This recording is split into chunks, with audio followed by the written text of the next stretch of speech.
पण मंडल आयोगाची अंमलबजावणी करण्याच्या नावाखाली महाराष्ट्रामध्ये एक आरक्षणातला सगळ्यात मोठा घोटाळा केला आणि त्याला मी म्हणून म्हणतो की हा मराठ्यांचा कोल्ड ब्लडेड मर्डर आहे. आम्ही ओबीसीचं आरक्षण घेऊ इच्छित नाही, कारण आम्ही आमचंच घेतोय आणि आम्ही कोणाचंही खाऊ इच्छित नाही, आम्ही आमचंच खाऊ इच्छितो. म्हणजे भुजबळ साहेबांच्या म्हणण्याप्रमाणे 60% मध्ये मराठा समाज जो आहे तो बहुतांश आहे, 4% फक्त बाहेर आहे. हे भुजबळ साहेबांचं स्टेटमेंट आम्हाला मान्य आहे. म्हणजे महाराष्ट्रामध्ये तुम्हाला आश्चर्य वाटेल की लेवा पाटीदार, लेवा पाटील, लेवा कुणबी हे कुणबी म्हणून आरक्षण घेतात. त्यांच्याबद्दल निर्णय पण कधी झालेला नाहीये. फक्त त्यांना स्पष्टीकरण दिलं की हे ओबीसीत हे आहेत कुणबी म्हणून, आणि ते डेस्क ऑफिसरच्या एका पत्रावर त्यांचं आरक्षण झालेलं आहे. पंजाबरावांनी सांगितलं म्हणून कोणी कुणबी झालेलं नाहीये. आजही तिकडे विदर्भात सुद्धा मराठात लिहिलेले अनेक लोक आहेत, पण त्यांच्याकडे इंग्रज असल्यामुळे त्यांच्याकडे मागच्या 100 वर्षाचं रेकॉर्ड सापडतं.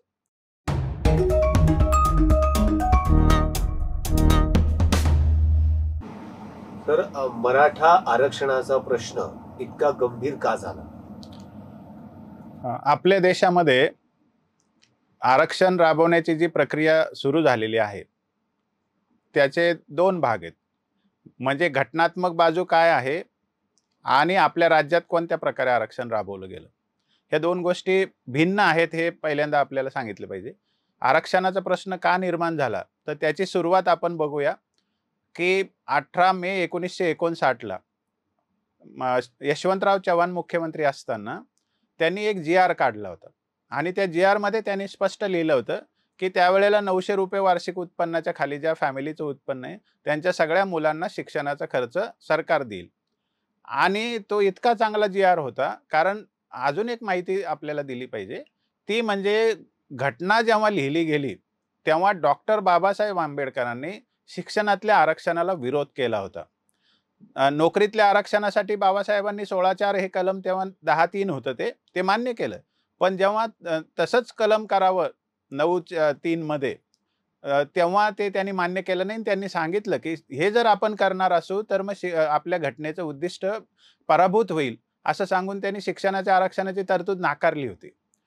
मग पहिली घटना दुरुस्ती पंतप्रधान नेहरूंच्या आग्रहाने राजकीय कारणासाठी करण्यात आली आणि बाबासाहेब आंबेडकर तेव्हा कायदा मंत्री होते, पण संसदेमध्ये बिल प्रेझेंट केलं नेहरूंनी. म्हणजे बाबासाहेबांचं त्याही वेळेला त्याच्याबद्दलचं नाखुशी होती. याच्यावरून तुम्ही पुढे आता लक्षात घ्या की बाबासाहेबांचं काय मत होतं ते यशवंतरावांच्या मताशी निगडीत आहे की शिक्षण हे अशी गोष्ट आहे की त्याच्याशिवाय विकास नाही होऊ शकत आणि प्रत्येक नागरिकाचा विकास व्हायचा असेल तर त्याला कंपल्सरी, म्हणजे त्याची इच्छा असेल तर शिकवलंच पाहिजे. मग तो कोणत्याही जातीचा असो, कोणत्याही पंथाचा असो किंवा धर्माचा असो. म्हणून प्रत्येक नागरिकाला शिक्षणाचा अधिकार देण्यासाठी ती तरतूद माननीय यशवंतरावांनी केली होती आणि चांगलं चाललेलं होतं. एवढी ती तरतूद चांगली होती की 1963ला जेव्हा गजेंद्र गडकर जे मुख्य न्यायाधीश होते त्यांनी घटनापीठानं निर्णय दिला की यशवंतराव चव्हाणांच्या काळामध्ये महाराष्ट्रात जे लागू करण्यात आलेलं आहे तसं सर्वत्र लागू झालं पाहिजे, असं त्यांनी त्याच्यावर रिमार्क दिलेला आहे त्यांच्या घटनापीठाच्या निर्णयामध्ये. यावरून बघा ते किती चांगलं होतं. म्हणून मग आरक्षणाची जेव्हा तरतूद झाली 9 एप्रिल 1965ला पहिला GR आरक्षणाचा निघाला महाराष्ट्राच्या, तर त्यावेळेला एससी आणि नवबौद्धांना 13% आरक्षण होतं, VJNTला 4% आरक्षण होतं, ST यांना 7% आरक्षण होतं आणि ओबीसीला 10% आरक्षण देण्यात आलं. हे काय अचानक दिलं नव्हतं. BD देशमुख समिती जेव्हा 61 साली नेमली, त्यांनी 64 साली रिपोर्ट दिला होता. त्या रिपोर्टमध्ये सांगितलं होतं की लोकसंख्येनुसार आरक्षण द्या. तर तेव्हा ओबीसीची लोकसंख्या ही 11-12% ग्राह्य धरून त्यांना 10% आरक्षण देण्यात आलेलं होतं आणि 9 एप्रिल 1965 रोजीच्या GR मध्ये लिहिलेलं आहे की त्या दिवशी ओबीसीची यादी तयार झालेली नव्हती. मग ओबीसीची यादी तयार केली कोणी? आयोग कोणता नेमला होता पहिल्या यादीला? तर BD देशमुख समितीने घटनेच्या विरुद्ध जाऊन माननीय न्यायालयात, सर्वोच्च न्यायालयाचं 1963 Balram Balaji versus state of Mysore हा निकाल जो आहे त्याच्या विरुद्ध जाऊन महाराष्ट्रामध्ये BD देशमुख समितीने काय सांगितलं की जातीच्या आधारे आरक्षण द्या आणि जातीच्या आधारे आरक्षण भारतामध्ये देता येत नाही. The caste cannot be the sole or determinant factor in reservation. इथं तर केवळ जातीच्या आधारे आरक्षण द्या असं बी डी देशमुख समितीने सांगितलं. आणि 9 एप्रिल 65 पर्यंत काही ओबीसीची यादी तयार नव्हती. अचानक 13 ऑक्टोबर 1967 ला एक ओबीसीची जातवार यादी करण्यात आली. त्या जातवार हा शब्द आहे, कास्ट वाईज असं पण इंग्लिशमध्ये लिहिलेलं आहे. आणि त्याच्यामुळे मानवी दिनांक जो आहे ओबीसी रिझर्वेशनचा तो 13 ऑक्टोबर 1967 आहे.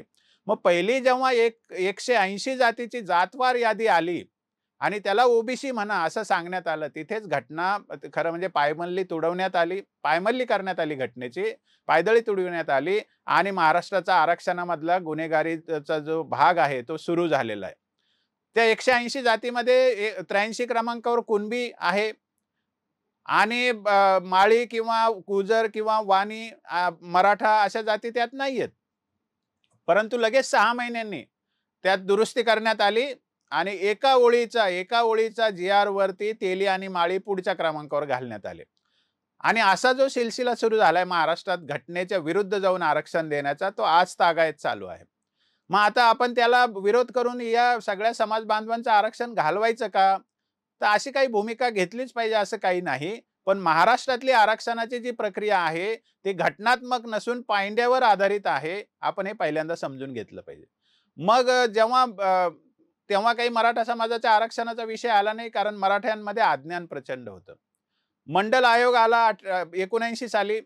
त्यावेळेला सुद्धा मंडल आयोगाने राज्यात ज्या याद्या होत्या त्याच केंद्रात नेल्या. त्यांनी काही वेगळी यादी केली नाही. महाराष्ट्रातली व्हीजेएनटी आणि ओबीसीची एक यादी केली. त्यात नवबौद्ध सुद्धा होते खरं म्हणजे मंडलच्या यादीमध्ये. आणि ती यादी त्यांनी मागासलेले वर्ग म्हणून सांगितली. त्याने काही कोणाचं मागासले पण तपासलेलं नाही मंडल आयोगाने. पण त्यातही मराठा समाजाचं नाव प्रशासनाने दिलं नाही. आणि मराठा समाज हा त्याची चूक नसताना आरक्षणाच्या प्रक्रियेतून बाहेर राहिला. पण मग सगळ्यात मोठं काय घडलं या आरक्षणाच्या दृष्टीने हे आपण सगळ्यांनी समजून घेतलं पाहिजे. 90 नंतर 91-92 नंतर व्यवस्था परिवर्तन झालं, तसं जीवनाची पद्धती सुद्धा बदलण्यात आली आणि याला कारण आहे आर्थिक धोरण. मग हा जो शेतीवर अवलंबून असलेला समाज होता त्याला हळूहळू शेतीवरती आघात होऊ लागले मार्केटच्या सिस्टीममुळे, फ्री मार्केट इकॉनॉमीमुळे. पॉलिसी सगळी अर्बन सेंट्रल झाली, म्हणजे शहरीकरणावर केंद्रीकृत झाली आणि सगळ्या गोष्टी मार्केटच्या भाषेत बोलल्या जाऊ लागल्या.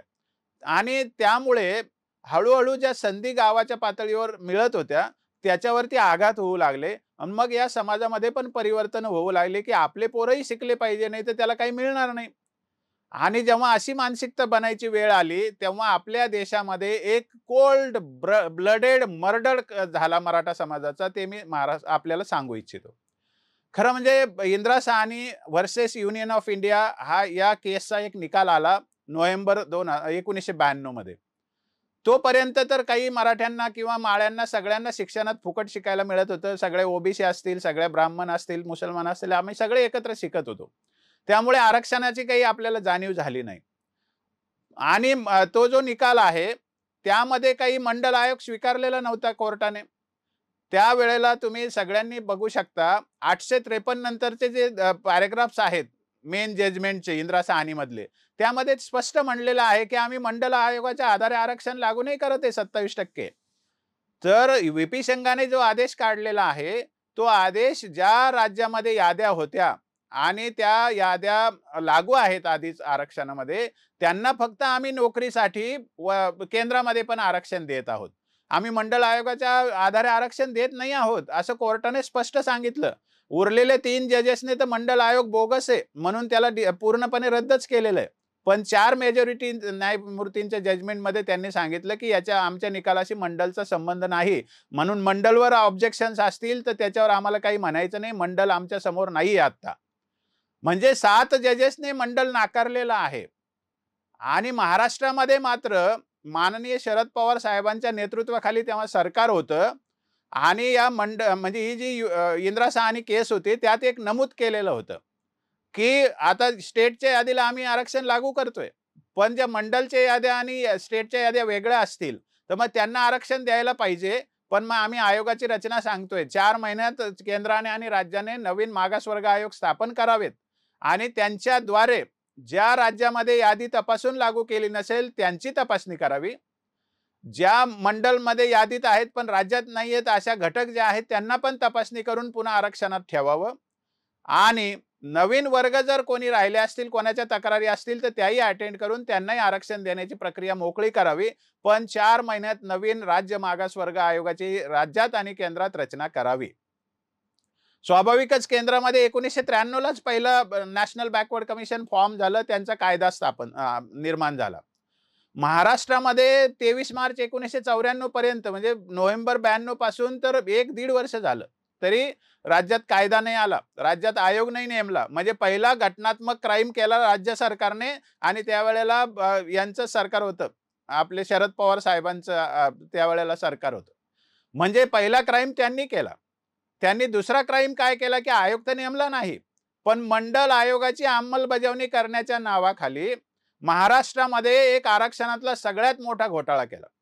आणि त्याला मी म्हणून म्हणतो की हा मराठ्यांचा कोल्ड ब्लडेड मर्डर आहे. म्हणजे अतिशय निर्घृण मराठा समाजाचा खून करण्याचा तो एक मोठा आघात आहे मराठा समाजावर. त्या 23 मार्च 1994 रोजी आदरणीय शरद पवार साहेबांच्या मुख्यमंत्री पदाच्या सहीने ते 14% आरक्षण जे ओबीसी आणि व्हीजेएनटीचं होतं ते एकदम 30% वाढवून देण्यात आलं. का तर मंडलमध्ये म्हटलेलं आहे की 50% पर्यंत आरक्षण देता येतं. पण 50% पर्यंत आरक्षण देण्यासाठी जी लोकसंख्येचा अभ्यास लागतो, त्याचं जर काही करायचं असेल आरक्षणामध्ये तर त्याला बॅकवर्डनेस तपासावा लागतो, त्याचं इनॲडिक्वेसी ऑफ रिप्रेझेंटेशन तपासावं लागतं. या सगळ्या अटी आहेत. त्यामुळे आज मराठा समाजाला तुम्ही काय विचारताय? तुम्ही बॅकवर्ड आहे का? तुमचं तर लोकसंख्येत याच्यात खूप प्रतिनिधित्व आहे, नोकऱ्यामध्ये असं कोर्ट म्हणते. म्हणजे आम्हाला सगळ्या गोष्टी ज्या लागू करतात त्या 23 मार्च 1994 ला या निर्णयाला लागू केल्याने ही सगळ्यात मोठी घटनात्मक या ठिकाणची गोष्ट घडलेली पायमल्ली करणारी. तर मग आता लक्षात घ्या तुम्ही, ते आरक्षण 16% ने जे वाढवलं माननीय शरद पवार साहेबांच्या नेतृत्वात, ते आरक्षण मराठ्यांचं आरक्षण होतं. कारण महाराष्ट्रामध्ये ओबीसीची लोकसंख्या 12% धरली, 11-12% धरून त्यांना 10% आरक्षण दिलं होतं. व्हीजेएनटीची लोकसंख्या 4-5% धरून त्यांना 4% आरक्षण दिलेलं होतं. आणि वेगळा अभ्यास महाराष्ट्रात लोकसंख्येचा न करता, बॅकवर्डनेसचा अभ्यास न करता मंडल आयोग महाराष्ट्रात लागू करण्याच्या नावाखाली ते आरक्षण 50% पर्यंत नेऊन ठेवलं शरद पवार साहेबांनी. आणि हा जो क्राईम झालेला आहे त्याच्यामुळे आज मराठा समाजावर आरक्षण मागण्याची वेळ आलेली. दुसरा प्रश्न असा आहे की मराठा समाजाला ओबीसी मधूनच आरक्षण देणं हा एकमेव पर्याय आता शिल्लक आहे. आपण मराठा समाजाला ओबीसीतच का, मराठा समाज वरचं आरक्षण का घेत नाही, खालचं आरक्षण का घेत नाही, अशा अनेक अपवाद सध्या दिसून येतात. आता मुद्दा असा आहे की आपण भुजबळ साहेबांचं एक स्टेटमेंट समोर ठेवू. मागच्याच आठवड्यामध्ये केव्हा तरी त्यांनी एक जाहीर स्टेटमेंट केलंय की महाराष्ट्रामध्ये ओबीसी 60% आहे. आणि अनेक त्या ओबीसीतल्या काही नेत्यांनी म्हटलेलं आहे की महाराष्ट्रामध्ये 54% ओबीसी आहे. पण भुजबळ साहेबांचं स्टेटमेंट अलीकडचं असल्यामुळे ते जबाबदार नेते असल्यामुळे आपण त्यांचं ग्राह्य धरू. आता आपण कॅल्क्युलेशन संख्येचं जर केलं की 60% ओबीसी, एससी एसटी 21% आणि 15% ब्राह्मण आणि मुस्लिम आणि मारवाडी गुजराती असे सगळे 15% कमीत कमी आहेत. आपण त्याच्यात परप्रांतीय सोडून देतोय कारण जनगणनेत ते पण धरतो आपण. मग आता सगळे झाले 96% आणि मग राहिले काय 4%. मग 4% जे मराठा आहेत ते तसे आरक्षणाबाहेर आहेत हे सगळेजण मान्य करतो आपण. पण 4% मराठा आरक्षणाबाहेर आहेत हे भुजबळ साहेबांनीच सांगितलं ना महाराष्ट्राला. ते कसं नाकारता येईल तुम्हाला? त्यामुळे उरलेला जो समाज आहे तो ओबीसीत आहे हे भुजबळ साहेबांचंच म्हणणं आहे. आणि आमचं पण म्हणणं आहे की आम्ही जे कोणी आहोत, म्हणजे आम्ही स्वतःला कुणबी म्हणतो, समजा मराठा वगळले तर उरलेला समाज कुणबी आहे. पण आमचे नातेगोते असल्यामुळे मराठा कुणबी असं म्हटलं जातं त्याला. आता मुद्दा असा आहे की जातीचं प्रमाणपत्र घेतल्याने जात बदलत नाही, नातेसंबंध जमिनीवर आहेत, सोयर संबंध जमिनीवर आहेत, ते सगळे जाहीर आहेत, रेकॉर्डेड पण आहेत. त्यामुळे आम्ही आरक्षणात आहोत, आम्ही ओबीसीत येऊ इच्छित नाही, आम्ही ओबीसीत आहोत. याला सपोर्ट काय तर भुजबळ साहेबांचं स्टेटमेंट आहे. आमचं तर म्हणणं आहेच आम्ही आहोतच म्हणून. त्याचं कारण काय की 67 मध्ये कुणबी जेव्हा जात आली त्यावेळेला म्हणजे तेव्हाचा जो अप्रोच होता जातींकडे बघण्याचा, त्यावेळेला या समाजाला मराठा म्हटलं जात नव्हतं. परंतु शाळेत जेव्हा नोंदी करायची वेळ आली तेव्हा नवीन गोष्टी समोर आल्या, तेव्हा मराठा नोंदण्याची पद्धत पडली. पण तुम्ही लक्षात घ्या की 1980 पर्यंत मराठा समाजाची साक्षरता पण नव्हती हो. 1960 पूर्वी ठार मराठा समाज निरक्षर होता. म्हणजे शाळेतच जाणार नाही तर आम्ही नोंदवणार कुठे? त्यामुळे आमचे कुणबी लिहिलं का मराठा लिहिलं हे आम्हाला पूर्वीचं काही कळण्याचा मार्ग नव्हता. म्हणून मराठा समाज हा तेव्हा कुणबी असून सुद्धा दाखले मागायला गेला नाही. आणि प्रशासनामध्ये काही लोक खोडसाळ असतात. एखादा मागायला गेलंही असेल, तर ते म्हणायचे तुम्ही मराठवाड्यात कुणबीच नाही. हा अनुभव मी माझा सांगतो तुम्हाला. 2012 मध्ये मी विभागीय आयुक्त कार्यालयात गेलो होतो. मी आरक्षणाचा जेव्हा अभ्यास करू लागलो तेव्हा. मी तिथे ते अधिकारी होते वांगीकर मॅडम. त्यांना विचारलं, की "तुम्ही मराठवाड्यात कुणबी प्रमाणपत्र का देत नाही? पश्चिम महाराष्ट्रात देतात किंवा विदर्भात देतात, खानदेशात देतात." ते बाई असं म्हणाले, की "मराठवाड्यात कुणबी नाहीत, असं सर्क्युलर आहे" म्हटल्या. मी म्हटलं, "दाखवा कुठे?" ते म्हणल्या, "शोधते." आणि नाहीच आहे सर्क्युलर असं. म्हणजे प्रशासनाने सुद्धा जाणून-बुजून मराठ्यांना असं सांगितलं, की मराठवाड्यात कुणबी नाहीये, तुम्ही तर मराठा आहे आणि असं सांगून त्यांना आरक्षणापासून दूर ठेवलं. म्हणजे 67 ला जी आमची जात आरक्षणात गेली, तेव्हापासून आम्ही कुणबी आहोत. नाहीतर वाणी जेव्हा घातले, भंडारी घातले, तेली घातले, माळी घातले, गुजर घातले, हे सगळे आरक्षणात घातले तेव्हा मराठा घातले गेले असते की नसते गेले? स्वाभाविक आहे ना. या जाती तर मराठा समाजापेक्षा पॉवरफुल जाती आहेत. लेवा पाटील असतील, लेवा पाटीदार असतील, गुजर असतील, वाणी असतील, तेली असतील, माळी असतील. या सगळ्या प्रगत जाती आहेत. मग त्यानंतर घातल्या गेल्या. मराठा का घातली गेली नाही? कारण मराठा हे आरक्षणात आहे, ग्राह्यच धरलेलं होतं. परंतु तरी सुद्धा प्रमाणपत्र मिळत नाहीत. म्हणून मे 93 मध्ये आमचं जे मराठा समाजाचा ओबीसी समावेश करा म्हणून असा अर्ज केला आयोगाकडे संघटनेकडून एका. आणि तेव्हापासून अभ्यासाला सुरू केला आयोगाने. तर 2001 पर्यंत त्याचा अभ्यासच केला नाही. आणि 2001 ला एक काढला आदेश म्हणजे अहवाल दिला. 10 पानाचा अहवाल आहे. तर त्याच्यामध्ये सांगितलं, की मराठा समाजाला सगळ्याला काय आम्ही ओबीसी समजू शकत नाही. भुजबळ साहेबांच्या स्टेटमेंटला हे पूरक गोष्ट आहे, की सगळा मराठा काही ओबीसी नाहीये. मग त्यापैकी जो मराठा कुणबी आहे तो ओबीसी आहे. असं त्यांनी रिपोर्ट दिला खत्री कमिशनने आणि त्याच्या आधारावर तर तो रिपोर्ट स्वीकारून 2004 मध्ये मराठा समाजाला मराठा कुणबी समाज म्हणून आम्हाला ओबीसीत पुन्हा एकदा घातलं. म्हणजे उरले-सुरले पण ओबीसीत गेलो आम्ही. म्हणजे आता मराठा कुणबी जो आहे, पारंपरिक शेतकरी जो आहे, जो जमिनीवर शेतीतच राबतो. आता माझं उदाहरण आहे, की माझे वडील सालदारी करायचे. नंतर जेव्हा आपल्याला स्वातंत्र्य मिळालं तर नंतर महाराष्ट्रात त्यांनी थोडी शेती होती ती विकसित केली. म्हणजे आम्ही कुळाने पण शेती करतो, वडील सालदार पण राहिलेले आहेत आणि आम्ही स्वतःची पण शेती करतो. आणि आमच्या नोंदीमध्ये कास्तकार लिहिलेलं आहे. मग आम्ही कुणबी नाही का? हा प्रश्न महाराष्ट्राने जरूर सोडवावा. म्हणजे आम्ही जमिनीवर राबणारे आमचे नातेवाईक कुणबी आहे, त्यांच्याकडे कुणबी प्रमाणपत्र आहे, सगळे सोयरे आहेत. म्हणजे आम्ही कुणबी आहोत कारण आमचे सोयरसंबंध नैसर्गिक आहेत. ही वस्तुस्थिती आहे. म्हणजे भुजबळ साहेबांच्या म्हणण्याप्रमाणे 60% मध्ये मराठा समाज जो आहे तो बहुतांश आहे, 4% फक्त बाहेर आहे. हे भुजबळ साहेबांचं स्टेटमेंट आम्हाला मान्य आहे. त्यामुळे आम्ही ओबीसीत येऊ इच्छित नाही. आम्ही ओबीसीत आहोत. आम्ही ओबीसीचं आरक्षण घेऊ इच्छित नाही कारण आम्ही आमचंच घेतोय आणि आम्ही कोणाचंही खाऊ इच्छित नाही. आम्ही आमचंच खाऊ इच्छितो. पण सर, मराठ्यांच्या कुणबी नोंदी उपलब्ध आहेत का? आणि त्या कुणबी नोंदी जर उपलब्ध नसतील तर मग आरक्षण कसं देणार? हां, तर ही गोष्ट आपण मराठ्यांच्या कुणबी नोंदी उपलब्ध नाही तर आरक्षण कसं देणार हा प्रश्न प्रशासनाचा आहे. हा प्रश्न कोणत्या आयोगाचा नाहीये. हा प्रश्न मराठ्यांचा पण नाहीये. कारण आयोगाने तर आम्हाला सांगितलंय, की मराठा कुणबी ओबीसीत आहे. सरकारने तो अहवाल स्वीकारला आहे आणि त्याच्यानुसार आम्हाला जी-आर काढून आरक्षणाचं पुन्हा घातलेलं आहे 2004च्या जूनमध्ये.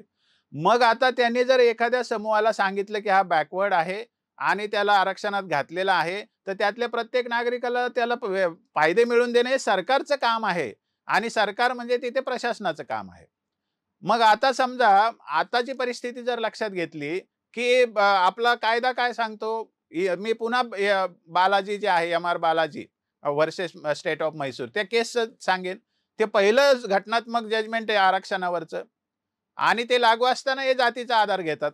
म्हणजे त्यांनी सांगितलं, की the caste cannot be the sole determinant factor of reservation. म्हणजे केवळ जातीच्या आधारावर कोणालाही आरक्षण देता येणार नाही, असा पहिला निर्णय आपल्या देशातला.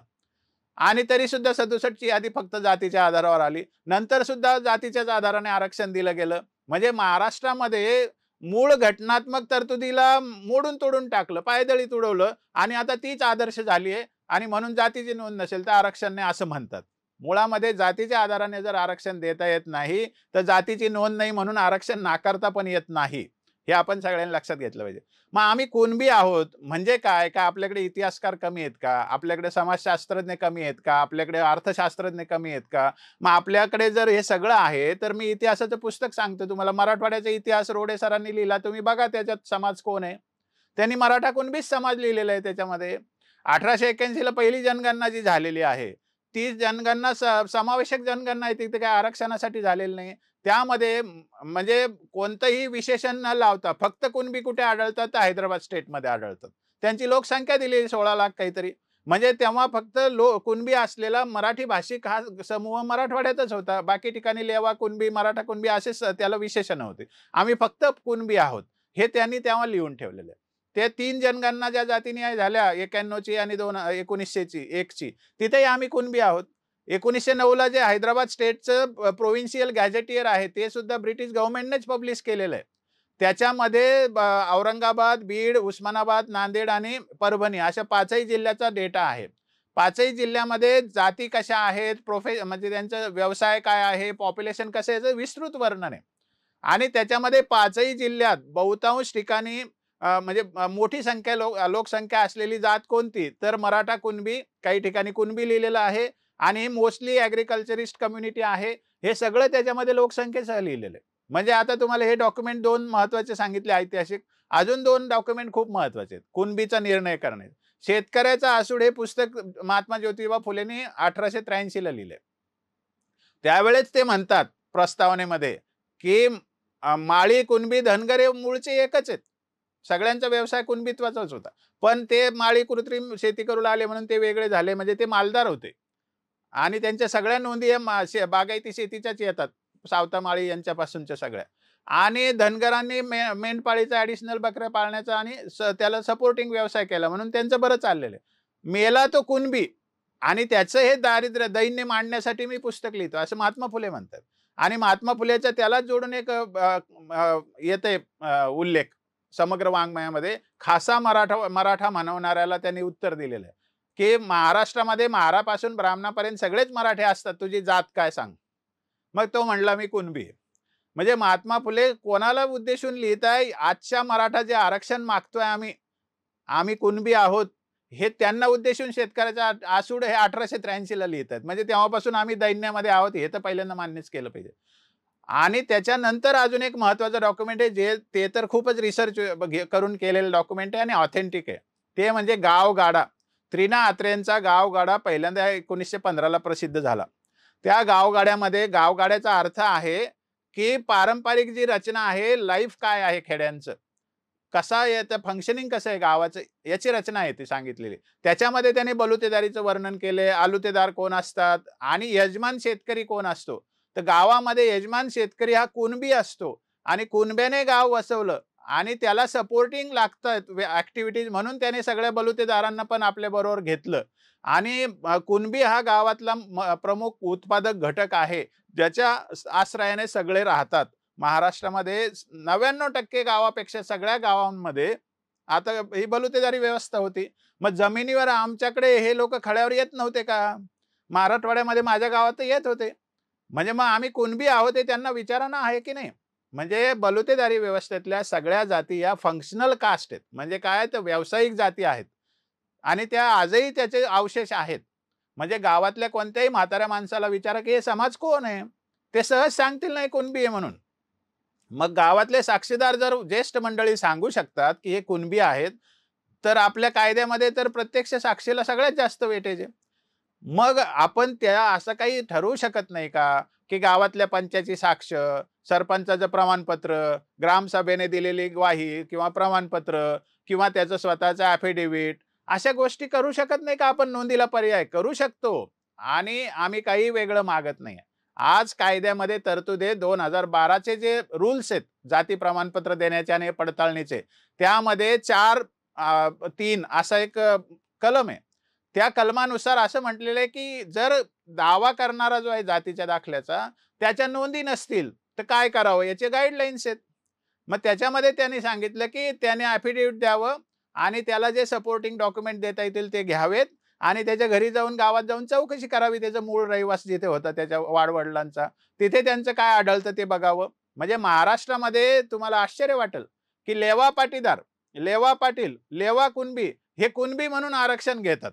त्यांच्याबद्दल निर्णय पण कधी झालेला नाहीये. फक्त त्यांना स्पष्टीकरण दिलं, की हे ओबीसीत हे आहेत कुणबी म्हणून, आणि ते डेस्क ऑफिसरच्या एका पत्रावर त्यांचं आरक्षण झालेलं आहे. आम्हाला तर 1 जून 2004ला तर आयोगाच्या मांडवा खालून पण गेलेलो आम्ही. मग आता तुम्ही सांगा, त्यांची काय लेवा पाटीदारमध्ये कुणबी थोडी नोंद असते. लेवा पाटीलमध्ये कुणबी थोडी नोंद असते. रेवे लिहिलेलं तरी त्यांना कुणबी म्हणतात. रेवा लिहिलं तरी त्यांना कुणबी म्हणतात. लेवा लिहिलं तरी त्यांना कुणबी म्हणतात. कारण सगळीकडे नोंदी करणं काही आपल्या हातात नसतं. अशा तुम्हाला सांगतो खूप जाती आहेत महाराष्ट्रामध्ये. पायंड्याने आरक्षण घेतात. त्यांचं 67 पूर्वीचं एकही डॉक्युमेंट कोणी मागत नाही. या गावात माळी आहेत का देऊन टाका. या गावात हे आहेत का देऊन टाका. अशा आरक्षण चालू आहेत महाराष्ट्रामध्ये. मराठ्यांचा जेव्हा विषय येतो तेव्हा त्याचा पीठ पाडला जातो आणि मराठा समाजाला सगळ्या कायदेशीर गोष्टी शिकवल्या जातात. हे या महाराष्ट्राचं मोठं दुर्दैव आहे असं मला वाटतं. आणखीन एक असं म्हटलं जातं नेहमी की पंजाबराव देशमुख यांनी सगळे मराठे कुणबी असल्याचं म्हटलं. ते काही मराठ्यांनी स्वीकारलं नाही, म्हणजे प्रमुखतः मराठवाड्यातल्या मराठ्यांनी ते स्वीकारलं नाही असं एक थेरी मांडली जाते. त्याविषयी तुम्ही काय म्हणता? खरं म्हणजे ही थेरी पूर्णतः खरी नाहीये. पंजाबराव देशमुखांबद्दल मला प्रचंड आदर आहे आणि खरं सांगायचं तर ओबीसी आरक्षणाचे जनकच पंजाबराव आहेत. कारण बाबासाहेबांनी SC ST साठीच तरतूद करायचं म्हटलं होतं. पंजाबरावांनी आग्रह करून ओबीसी साठी पण तरतूद करा हा आग्रह केला आणि त्यांनी लागू करून घेतली. त्यामुळे त्यांच्याबद्दल प्रचंड आदर आहे मला. परंतु वस्तुस्थिती काय आहे, पंजाबरावांनी सांगितलं म्हणून कोणी कुणबी झालेलं नाहीये. आजही तिकडे विदर्भात सुद्धा मराठात लिहिलेले अनेक लोक आहेत. पण त्यांच्याकडे इंग्रज असल्यामुळे त्यांच्याकडे मागच्या 100 वर्षाचं रेकॉर्ड सापडतं. कारण इंग्रजांच्या ज्या नोंदी होत्या त्या पक्क्या नोंदी होत्या आणि त्या ठिकाणी जात लिहिण्याचं इंग्रजांचं फार सवय होती. कारण काय, तर भारतीय लोकांना जातीत विभागावं ही इंग्रजांची पॉलिसी होती. हे आपण पहिल्यांदा समजून घ्या. त्यामुळे इंग्रजांचं कोणतंही डॉक्युमेंट असू द्या त्याच्यात त्या माणसाची जात लिहायची पद्धतच होती. त्यामुळे पुण्यामध्ये, नगरमध्ये, कोल्हापूरमध्ये किंवा खानदेशामध्ये पूर्वीपासूनच कुणबी लिहिण्याची पद्धत आहे. ती पंजाबरावांनी सांगितली म्हणून नाही लिहिलेली. पंजाबरावांनी मराठवाड्यात आले होते कारण त्यांना थोडा हा प्रश्न लक्षात आला होता. तर ते 61 साली आले होते, 65 साली ते वारले होते. आता पंजाबरावांनी काय सांगितलं, की मराठवाड्यात ते 1-2 लोकांना भेटले नेत्यांना, वरपुडकर देशमुख वगैरे होते तेव्हा. ते म्हणले की तुम्ही पण कुणबी लिहायला सुरू करा म्हणजे सगळ्यांना आरक्षण मिळेल. तर तेव्हा ते देशमुख म्हणले आम्ही थोडी कुणबी आहे. पण त्यांनी काय मराठवाड्यातल्या सगळ्या मराठ्यांना सांगितलं होतं का तुम्ही कुणबी लिहा म्हणून? हा एक मुद्दा.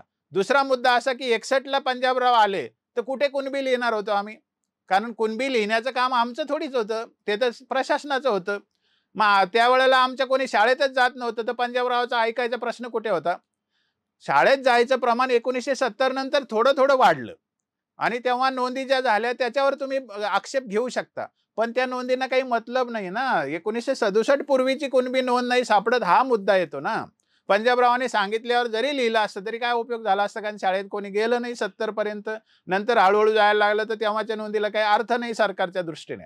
त्यामुळे पंजाबरावांनी सांगितलं ना आम्ही ऐकलं नाही हा काही मुद्दा नाहीये नोंदीचा. मुद्दा असा आहे की मराठवाड्यासारख्या प्रदेशामध्ये निजामाचं राज्य होतं आणि निजामाचं राज्याचं रेकॉर्ड जे 1955 पूर्वीचं ते सरकारला कुठेच मिळत नाही. तर आम्हाला कुठून मिळणार? मग आमची जात काय लिहिलेले हे सुद्धा माहिती नाही कोणाला, कारण रेकॉर्डच नाहीये. तिथे मराठा लिहिलंय का कुणबी लिहिलंय हे दोन्ही ॲब्सेंट आहेत. हा एक मुद्दा.